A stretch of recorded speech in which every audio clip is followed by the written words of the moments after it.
no, too close. Don't look inside my paws. That's where I hide my secrets. In the news tonight, Sony has announced that it's releasing a new Walkman for its 40th anniversary, but so far hasn't revealed any plans to bring back other 80s classics like Skewer Jobs or The Ozone Layer. Dating app for spiders folds after just one mating season, after half the client base eats the other half. And local woman finally finds true love with a packet of gourmet crisps.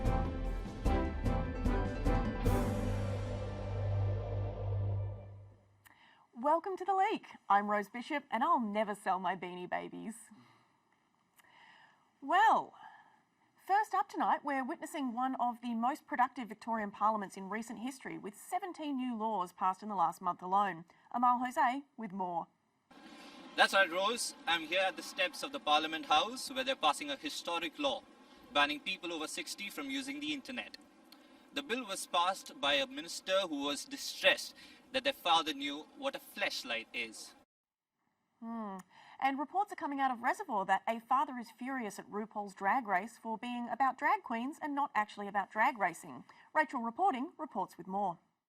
What began as a typical Tuesday for a true blue Australian family turned into a moment this father and son would never forget.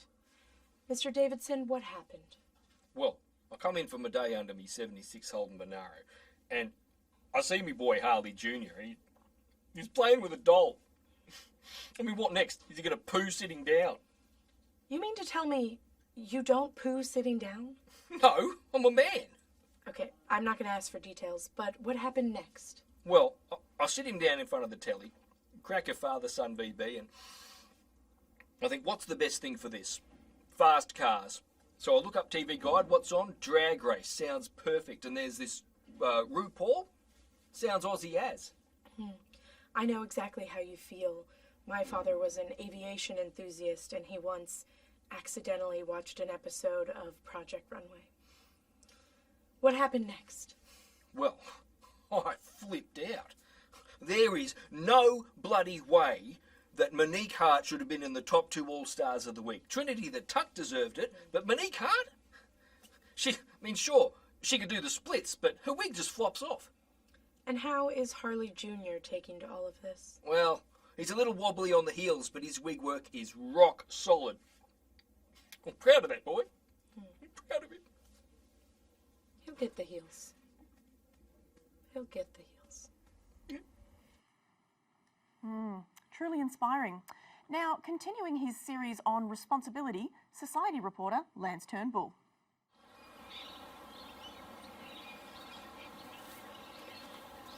Crimes. We've all done them.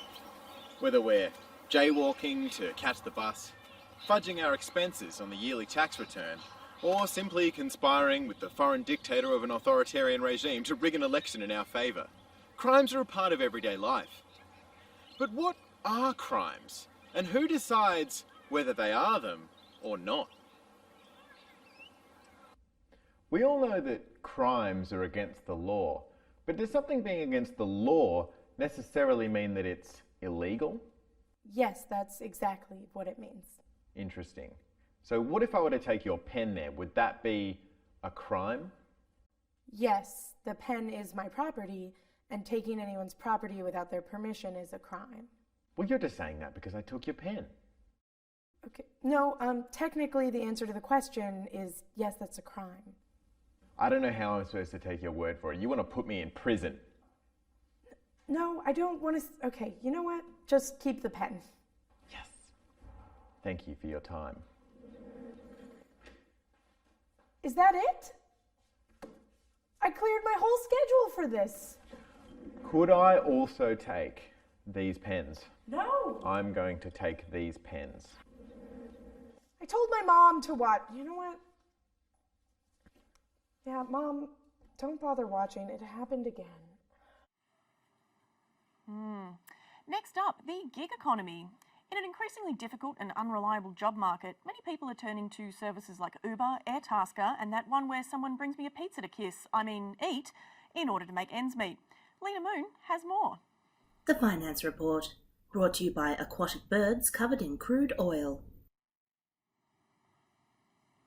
Thanks, Rose. I have to say, though, no need to be a downer. The gig economy is nothing new. We've always had contractors and self-employed workers like plumbers, electricians and dog psychics.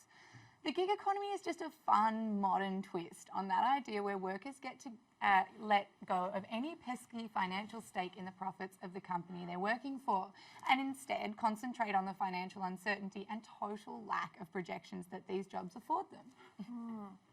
Okay, sure. So what exactly is a gig economy? Explain it to me, please. Okay, so in a gig economy, temporary, flexible and on-demand jobs are commonplace, and companies tend to hire contractors and freelancers instead of full-time employees.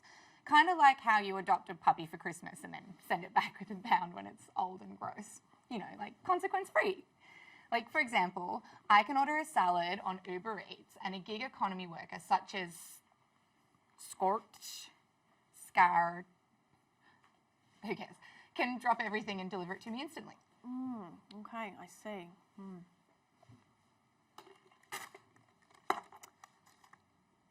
And just like that, a poor cuck was employed. Okay, I see. Yeah, and the gig economy is booming at the moment, with like over 20% of Australians now employed in gig work. It's too late to wring our hands over the ethics of it. Like, this train has left the airport, Rose. And it's all thanks to innovative and progressive apps and technology revolutionising the workforce. Like, for instance, apps like Airtasker are making it easier for rich people to pay poor people to do the crap chores we richies can't be bothered doing. Like paying people to move your fridge or drive you places, and I'm pretty sure for the right price, like purely hypothetically, hire a body. I mean, it does all feel a scooch exploitative though. Don't the workers on these apps deserve better? No, not at all. Like, at all. Like, seriously, watch this, you're gonna love it. Really, Lena? Do you want to get paid or not, Scott?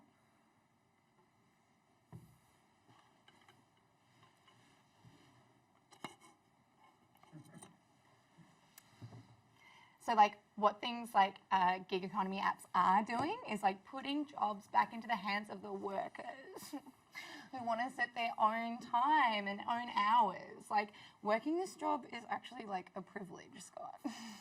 A privilege, Lena. I have to run like 4 gig economy apps to barely cover my own expenses. Never mind if I get sick. You know what happens if I get sick on these apps? Hush, cuck. But Scott, you have a job. You're a reporter. Okay. Rose, I don't know what fancy contracts you've negotiated, but again, I'm trapped in the gig economy, even this reporting job. I get paid for the minutes I'm on air. I get paid for the minutes. I get a fraction of the minutes I'm on air. I get paid for. You know, I get paid for so minimal pay. And I pay more on the public transport into the show. Pay for my own costume. I found this in a bin. Okay, and then I wear it because I don't have anything else. Whining. Don't request something else. No, please. I have Shut to do up, it because I you need them. side hustling bitch. Please don't. Oh dear.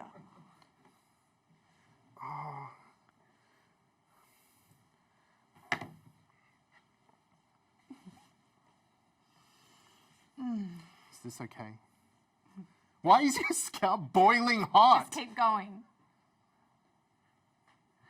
Anyway, Rose, maybe by embracing this wonderfully pure capitalist model where the market determines the value of labour and business owners aren't stifled by unwieldy modern constructs like minimum wages and workers' rights, we can finally move our society back to a better time. A time when we respected classes, keep going, hierarchy and public execution. Wait, what was that last one? Oh, I said I want to bring back public execution. Well, you sound like you know what you're talking about. I'm sold. That was Lena Moon, everyone. And now, like a sharpened guillotine, we must now cut to a break. See you all soon.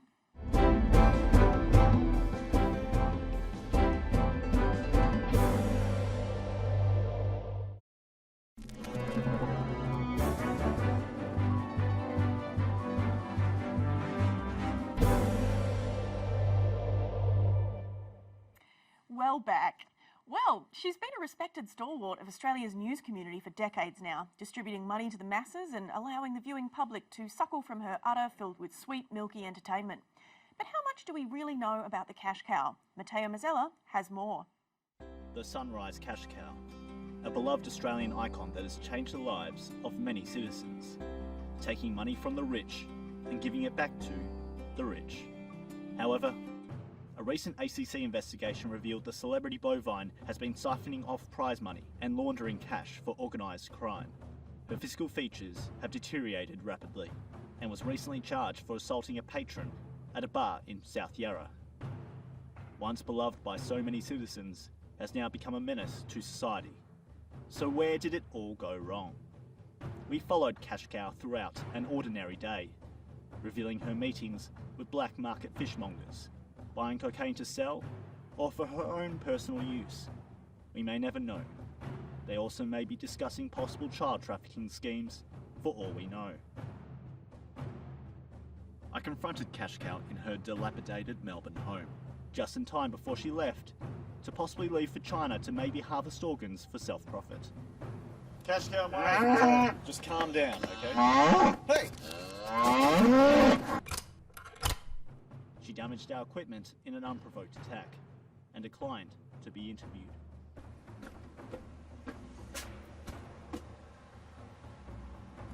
Cash Cow, my name's Matteo from the League. Do you have time to talk about your allegations and rumours of child trafficking and organ harvesting?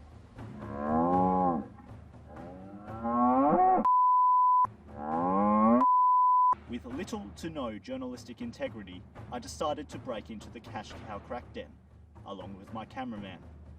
I would like to advise viewers not to try this at home. Try on a property you don't own instead.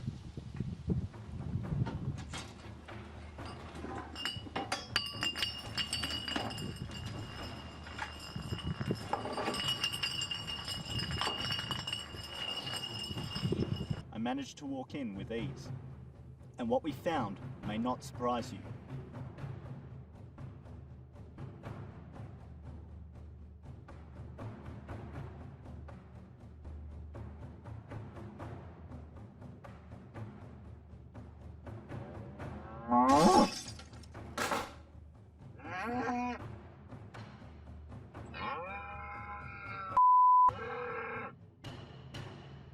Matteo Mazzella, The League. Shocking stuff. Sounds like that's one cow that needs to be put out to pasture. And now, a quick update from the finance desk. Well, Rose, turning first to the Nasdaq, fear over Brexit-inspired market instability has led to a sudden rise in the value of Eurozone government bonds, whilst third quarter earnings are tipped to exceed expectations yet again, having topped estimates in 15 of the last 16 quarters.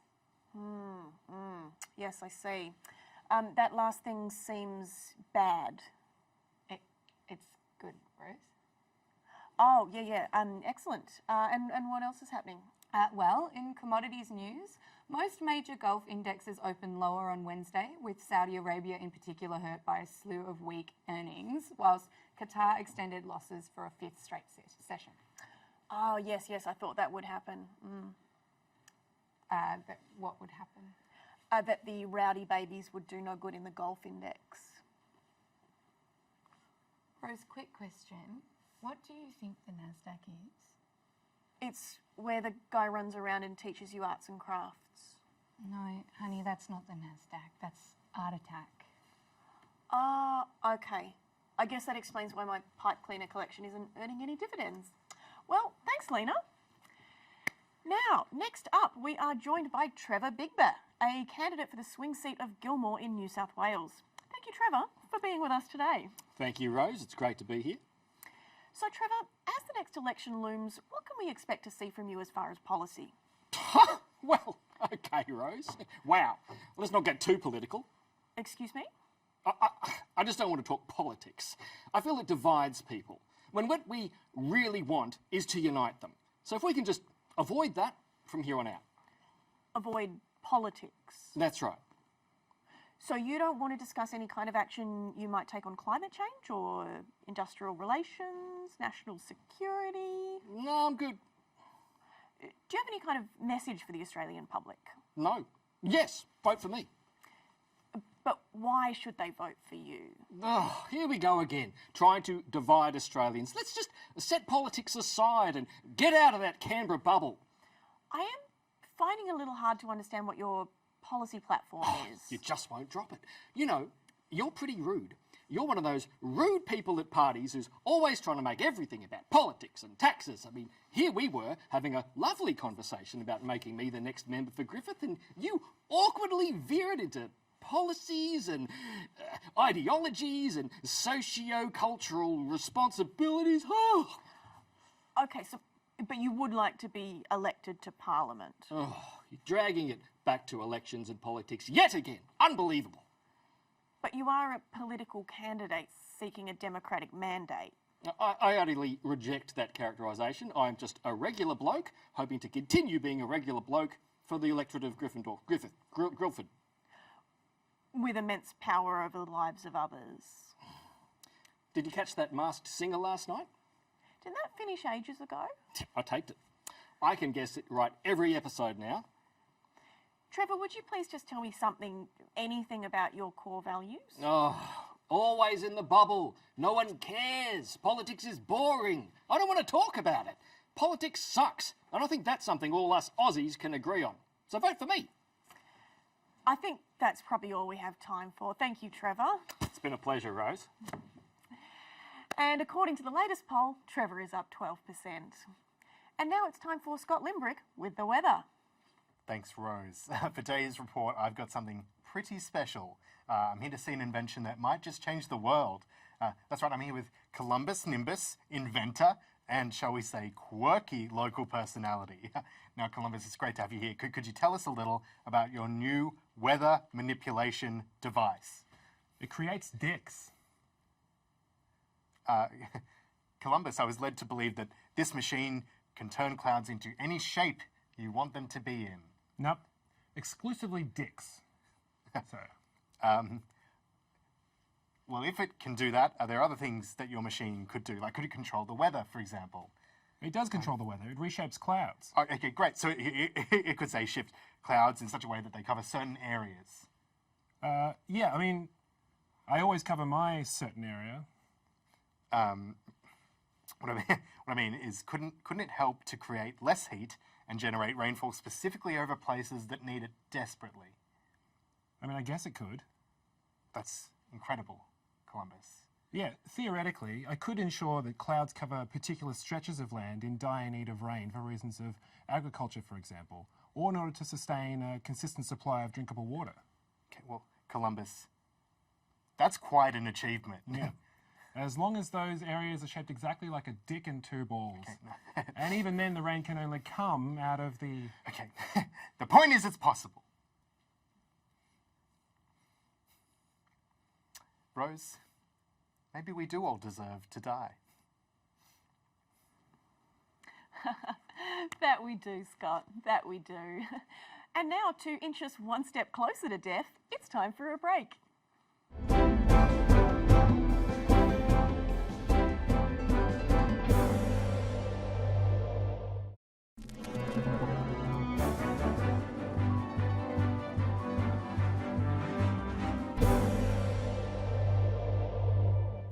Welcome back.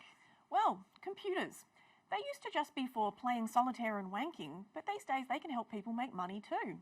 Cryptocurrencies, digital mediums of exchange such as Bitcoin, have proliferated over the last decade as the technologically minded attempt to create a universal currency separate from exchange rates, money market fluctuations, and of course, taxes.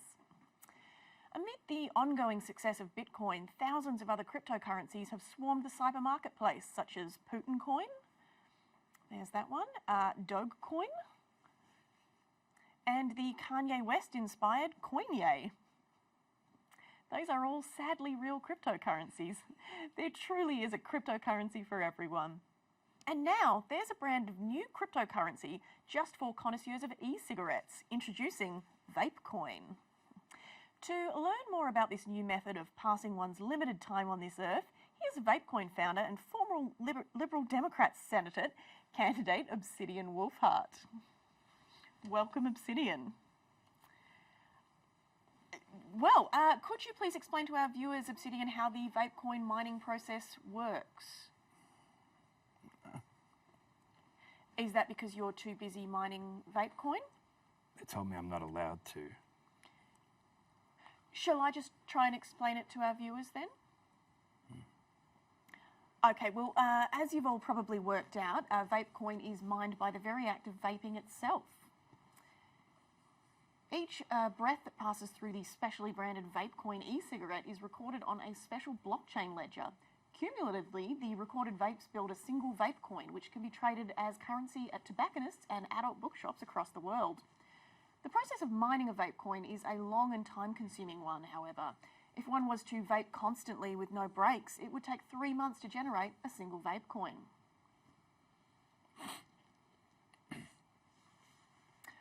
So, Obsidian, aren't you concerned that you might die from a smoking-related illness before you get to spend the coins you've mined from this system? Not at all, Rose, because vaping is actually the healthy alternative to consuming tobacco products. And because you're from the lamestream media, you've been misled by the nanny state, meddling government health organisations, and non-vaping sheeple. Allow me to show you some YouTube videos. Oh, no, please don't, Obsidian.